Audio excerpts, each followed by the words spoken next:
السلام علیکم۔ اللہ پاک آپ کو خوش رکھے۔ چینل کو ضرور سبسکرائب کر دیں۔ بسم اللہ الرحمن الرحیم۔ حضرت محمد صلی اللہ علیہ وسلم نے ارشاد فرمایا، دو طرح کے آدمیوں کا پیٹ کبھی نہیں بھرتا، ایک تو اس آدمی کا جو علم کی تلاش کرتا ہو، دوسرے اس آدمی کا جو دنیا کی تلاش میں ہو۔ قرآن سے دوری۔ حضور اکرم صلی اللہ علیہ وسلم نے ارشاد فرمایا، ایک زمانہ ایسا آئے گا کہ لوگ اور وادی میں ہوں گے اور قرآن پاک اور وادی میں ہوگا۔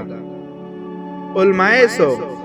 حضرت محمد صلی اللہ علیہ وسلم نے ارشاد فرمایا، ان قریب ایک زمانہ ایسا آئے گا کہ اسلام کا صرف نام اور قرآن کا صرف نشان باقی رہ جائے گا۔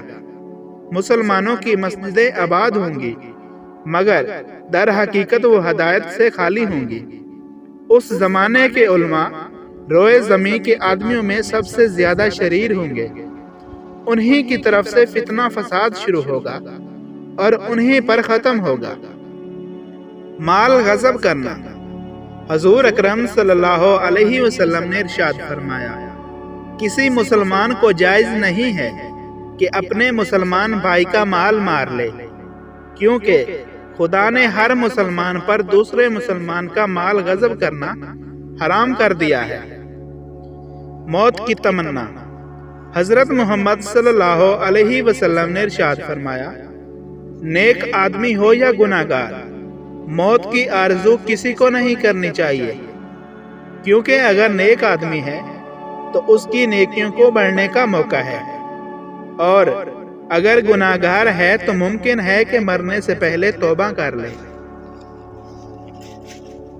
اللہ تعالیٰ کا شکوہ۔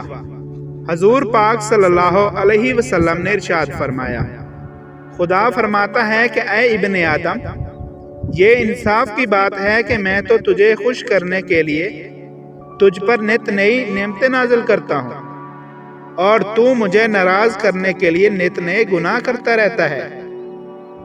خوفناک گھڑی۔ نبی کریم صلی اللہ علیہ وسلم نے ارشاد فرمایا، اے ابن ہاشم، اے بنی قصا، اے بنی عبد مناف، میں تم سب کو ڈرانے والا ہوں، اور موت ان قریب حملہ کرنے والی ہے، اور قیامت کی خوفناک گھڑی نزدیک ہے۔ قیامت کے دن ندامت۔